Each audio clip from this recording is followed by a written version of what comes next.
माता बहनों से बुलवाऊंगा, फिर उधर से बुलवाऊंगा। अभी माता बहनें बातें कर रही हैं, मैं पता था कितना दम है आप में।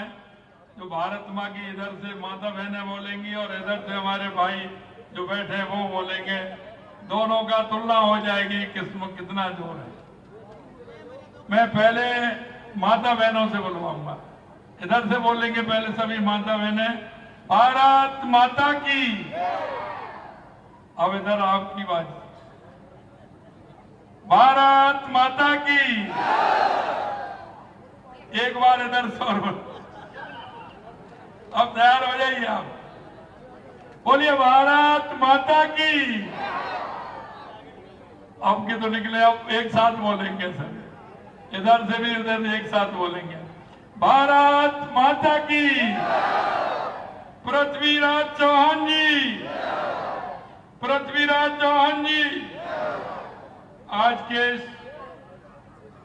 सम्राट पृथ्वीराज चौहान के जन्मोत्सव समारोह में हमारे बीच में मंचासीन महामंडलेश्वर मेहंदीपुर बालाजी धाम के महंत श्री नरेशपुरी जी महाराज, हमारे बीच में पूज्य महंत रामकृष्ण जी पाटन बदनौर महाराज, पूज्य नरेशपुरी जी महाराज अलगपुरी धुनी, हमारे बीच में हमारे संघ के क्षेत्रीय प्रचारक सम्मानीय निम्बाराम जी भाई साहब, हमारे बीच में विश्व हिंदू परिषद के केंद्रीय मंत्री जो आपके बीच में लंबे समय से आपके बीच में आने वाले हर काम के लिए हमेशा तत्पर रहते हैं और उन्होंने अपना बहुत समय आपके बीच में दिया है, ऐसे सम्मानीय उमाशंकर जी भाई साहब। हमारे बीच में मेरे केंद्रीय मंत्री परिषद के हमारे मंत्री भाई अविनाश जी गहलोत साहब, भाई सुरेश जी रावत साहब, हमारी राजसमंद की सांसद श्रीमती महिमा कुमारी जी, ब्यावर के हमारे विधायक शंकर सिंह जी रावत साहब, भीम के विधायक हरि सिंह जी रावत साहब, मसूदा के विधायक वीरेंद्र सिंह जी कानावत साहब, हमारे नगर परिषद ब्यावर के सभापति भाई नरेश कनौजिया जी, भाई छोटू सिंह जी खाना खेड़ा ब्यावर सेवा परियोजना समिति, पूरन सिंह जी रावत साहब, जनमोचक समिति बीरम सिंह जी चौहान साहब, और मेरे सामने बैठे मेरे पूजा योग बुजुर्गों, नौजवान दोस्तों और इतनी बड़ी संख्या में आई मेरी माता बहनों, सबसे पहले तो मैं आपको नमन करता हूं, वंदन करता हूं, आप सभी का अभिनंदन करता हूं।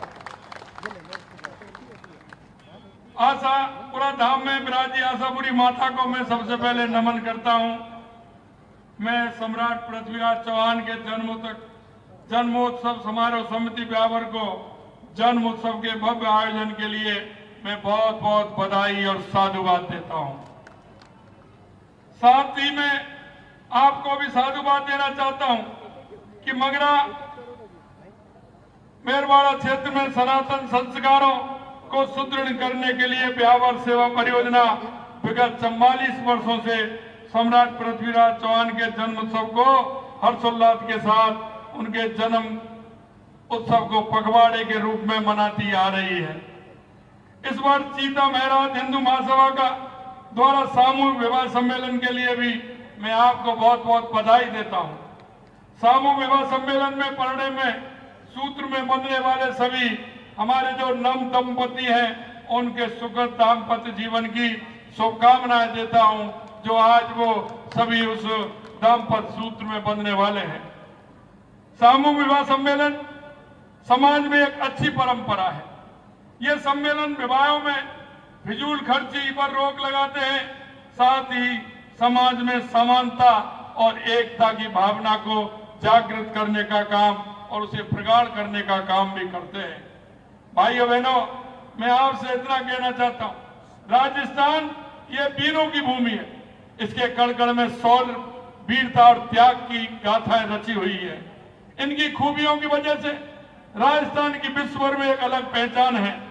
राजस्थान के वीरों में सम्राट पृथ्वीराज चौहान का नाम स्वर्ण अक्षरों में लिखा हुआ है, जिनकी रगों में शौर्य और पराक्रम का रक्त दौड़ता था।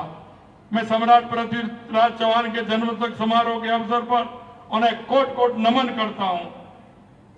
कहते हैं, कहावत है, होनहार वीरवान के होठ चिकने पात। ये कहावत सम्राट पृथ्वीराज चौहान पर सटीक बैठती है। वे जब बालक थे तभी से उनमें महानता के गुण दिखने लगे थे। बचपन से ही पृथ्वीराज चौहान शस्त्र विद्या और धर्म ग्रंथों के अध्ययन में निपुण थे। वे अपनी वीरता धनुर्विद्या के लिए दूर दूर तक विख्यात थे। इसीलिए तो वो धर्मपरायण थे। इसीलिए तो उन्होंने 16 बार ऐसे मोहम्मद गौरी को छोड़ा, क्योंकि वो धर्मपरायण थे, धर्म के आधार पर चलते थे। वो कहते थे कि सामने कोई आकर के खड़ा हो जाता है, अपने प्राणों की भीख मांगता है, तो उनके अंदर दया आ जाती थी। और इस तरह से उन्होंने 16 बार उस मोहम्मद गौरी को छोड़ने का काम किया। मैं आपसे निवेदन करना चाहता हूं कि उन्होंने अपने पिता के निधन के बाद मात्र 11 वर्ष की उम्र में दिल्ली और अजमेर की गद्दी को संभालने का काम किया। और उन्होंने अपने क्षेत्र में जिस तरह से काम किया और उन्होंने जिस तरह से आजादाइयों को खदेड़ने का काम किया, उनसे कभी भी उन्होंने हार स्वीकार नहीं की। अगर उन्होंने दया का भाव दिखाया तो उन्होंने ही दिखाया कि कोई बात नहीं, इसको छोड़ दीजिए। लेकिन आपने देखा होगा, एक बार अगर किसी तरह से बराते हुई तो उनकी क्या स्थिति हुई, लेकिन अंतिम क्षण तक उन्होंने छोड़ा नहीं और उन्होंने अपनी वीरता का परिचय देते हुए अंतिम क्षणों में भी उसको समाप्त करने का काम किया। मित्रों, मैं कहना चाहता हूं, हिंदू हृदय सम्राट राय पिथौरा जैसे उपनामों से पुकारे जाने वाले सम्राट पृथ्वीराज चौहान का साम्राज्य अजमेर से दिल्ली तक फैला था। उन्होंने मुस्लिम आक्रमणों को बार बार निष्फल किया। और जैसा मैंने कहा जाता है, मोहम्मद गौरी को 18 बार पृथ्वीराज चौहान पर आक्रमण किया था और उसे 17 बार हार का सामना करना पड़ा। मोहम्मद गौरी को 17 बार हार का सामना करना पड़ा। सम्राट पृथ्वीराज चौहान ने 1121 ईस्वी में तराइन के प्रथम युद्ध में पराजित किया था और यह विजय भारत के इतिहास में स्वर्ण अक्षरों में लिखी गई है। 1192 में तराइन के द्वितीय युद्ध में भारत के इतिहास का रुख मोड़ दिया। अगर सम्राट पृथ्वीराज चौहान के साथ छल कपट नहीं होता तो आज भारत की स्थिति कुछ और होती।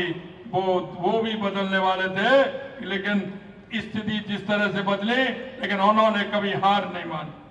पृथ्वीराज चौहान सिर्फ एक शासक नहीं थे, वो एक युग थे। उनकी वीरता के किस्से लोकगीतों में गाए जाते हैं। वह युद्ध भूमि में शेर की तरह लड़ते थे और उनकी तीरंदाजी की मिसाल आज भी दी जाती है। और चंद्रवरदाई द्वारा रचित पृथ्वीराज रासो उनकी वीरता का परिचय देने वाला उत्कृष्ट ग्रंथ भी आपने देखा हो। पृथ्वीराज चौहान राष्ट्रीय स्वाभिमान के प्रतीक थे। वह आज भी जन जन के प्रेरणा स्रोत हैं।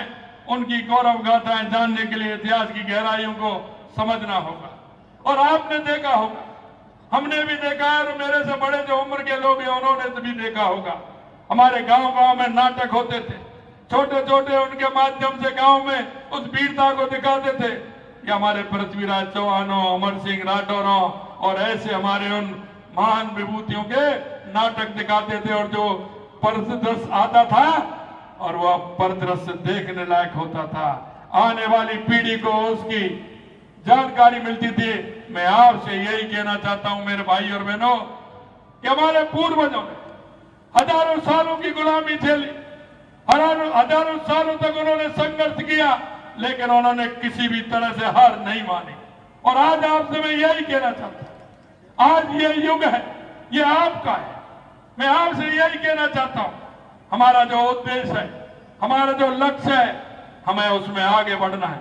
हमें यह दिखाना है कि हमारी संस्कृति, हमारे विचार को लेकर चलने वाले हमारे वो महान पुरुषों ने जो रास्ता दिखाया है, उस रास्ते पर हमें चलना है।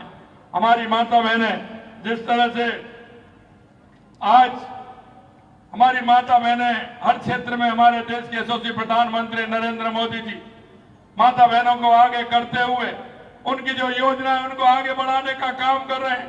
हमारा सशक्त समाज हो, हमारी पढ़ी लिखी हमारी बहनें हो, हमारा पढ़ा लिखा समाज हो, तो हमारा समाज किस तरह से आगे बढ़ सकता है। स्वामी विवेकानंद जी ने कहा था 21वीं सदी भारत की होगी। मित्रों, मैं यही कहना चाहता हूं, ये 21वीं सदी बदलते हुए 2014 के बाद आप देख रहे हैं कि किस तरह से ये हमारी सदी आगे बढ़ रही है।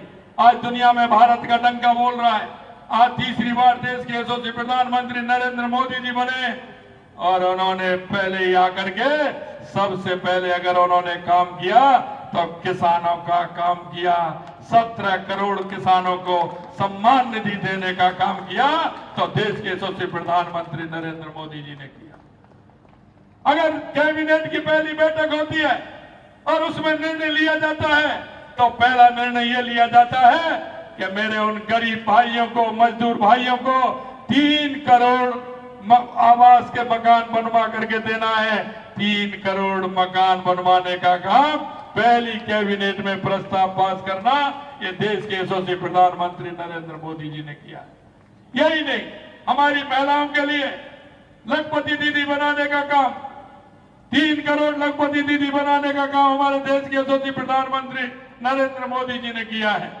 और आपने देखा होगा जिस तरह से महिलाओं के उत्थान के लिए हमारी भी सरकार ने हमारे संकल्प पत्र में वायदा किया था कि आने वाले समय में हम गैस का सिलेंडर 450 रुपए में देंगे। हमने हमारे 15 दिसंबर को हमारी सरकार बनी थी और 1 जनवरी को 450 रुपए में महिलाओं को सिलेंडर देने का काम किया। यही नहीं मेरे भाई और बहनों, हमने जो किसानों के लिए हमने कहा हमारी केंद्र की सरकार 6000 रुपए देती है, हम उसमें बढ़ा करके हम भी देंगे, तो तुरंत हमने 2000 रुपए पहली किस्त में, पहली चरण में हमने 2000 रुपए किसान सम्मान निधि देने का काम भी हमारी सरकार ने किया। यही नहीं, हमने गेहूं पर एमएसपी बढ़ाने का भी काम किया है। और अभी अभी आपने देखा होगा लगातार हमारी सरकार किस तरह से काम कर रही है। अभी आचार संहिता हटी है और सबसे पहले हमने तृतीय श्रेणी में जो हमारी माता बहनें हैं उनको 50% आरक्षण देने का काम हमारी सरकार ने किया है। यही नहीं, आज निर्णय लेते हैं, हमने जो कहा है वो कह करके बताते हैं। हमारा जो संकल्प पत्र था हमने 45% संकल्प पत्र हमने 90 दिन में पूरा करने का काम किया और अभी हमारा संकल्प पत्र पर हमने काम प्रारंभ किया है।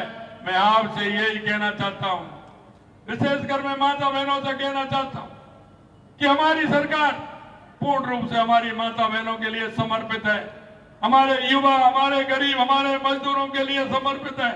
हमने जो आपसे वायदे किए वो पूरा करेंगे। और मैं आपसे यही कहना चाहता हूं मेरे भाई और बहनों, कि क्षेत्र की जो स्थिति है, आप इस क्षेत्र के बारे में अच्छी तरह से जानते हैं। माननीय उमाशंकर जी भाई साहब कितने दिनों से आपके यहाँ लग रहे हैं। मैं आपसे यही कहना चाहता हूं, जरा हमारे पूर्वजों को देखिए, पूर्वजों को देखिए, उन्होंने कितने संघर्षों के बाद हार नहीं मानी और वो लोहा लेते रहे। अरे भाइयों, अब तो स्थिति ऐसी है कि आप आगे बढ़िए, काम करिए, आगे बढ़ते हुए आने वाले बच्चों को, बच्चियों को शिक्षा दीजिए। आप, हमारी ये सरकार आपके लिए हर तरह से कटिबद्ध है। हम किसान और मजदूरों के लिए जिस तरह की हम योजना लेकर के आए हैं, लगातार आपने देखा होगा हमारी केंद्र की सरकार 80 करोड़ लोगों को खाद्यान्न के माध्यम से अन्न दे रही है। यही नहीं, आपने देखा होगा हमारी सरकार ने भी जो हमारे बुजुर्ग हैं, सामाजिक सुरक्षा पेंशन जिनको मिलती है उनको भी आज तक किसी ने नहीं बढ़ाया। हमने 1000 रुपए से पहली किस्त में 1150 रुपए करने का काम हमारी सरकार ने किया। हमें पता है हमारी बुजुर्ग माता बहनें, हमारे बुजुर्ग जो है वो जब और बहन बेटी अपने की मां आती है तो हमारे किसकी तरफ देखती है? आती है ना हमारी बहन बेटी। जब हमारी बहन बेटी हमारे घर आती है तो हमारी माता बहनें कुछ देती है कि नहीं देती? जब जाती है वो देती है ना। तो हम यही बात सोचते हैं कि अगर हमारे भाई को, हमारी माता को, हमारे पिताजी को अगर पेंशन मिलेगी तो उस पेंशन से उसकी सेवा भी होगी, क्योंकि वो वादे हैं कि हर महीने 1150 रुपए आते हैं।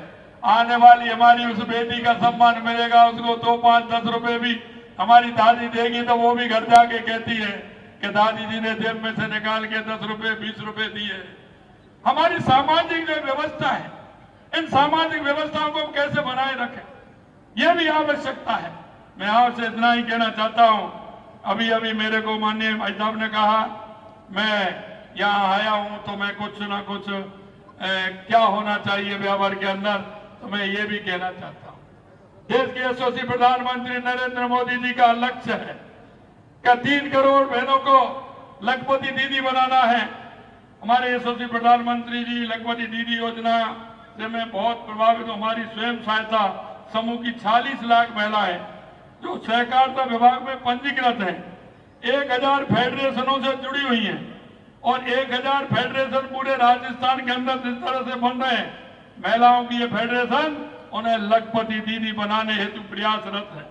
मैं भारत सरकार के सहयोग से देश का प्रथम महिला निधि बैंक जो सहकारिता विभाग में पंजीकृत वित्तीय संस्था है के द्वारा लखपति दीदी बनाने हेतु महिलाओं को 2.5 इतने सस्ते में प्रतिशत में ब्याज मिलता है, जिससे स्किल डेवलपमेंट के माध्यम से हमारी बहनें काम करती हैं। यही नहीं, हमारी एक स्वयं निधि योजना है, उस स्वयं निधि योजना के माध्यम से पहले हमको 10,000 रुपए मिलते हैं, उसकी ब्याज नहीं दी जाती है। 10,000 रुपए का काम पूरा किया, अगर वो बढ़ दिए तो 20,000 रुपए मिलते हैं। अगर 20,000 रुपए बढ़ दिए तो फिर उसके 50,000 रुपए मिलते हैं। अगर 50,000 रुपए उसके बढ़ जाते हैं तो 1 लाख रुपए मिलता है, और 1 लाख रुपए बढ़ जाते हैं तो उसको 2 लाख रुपए तक मिलते हैं।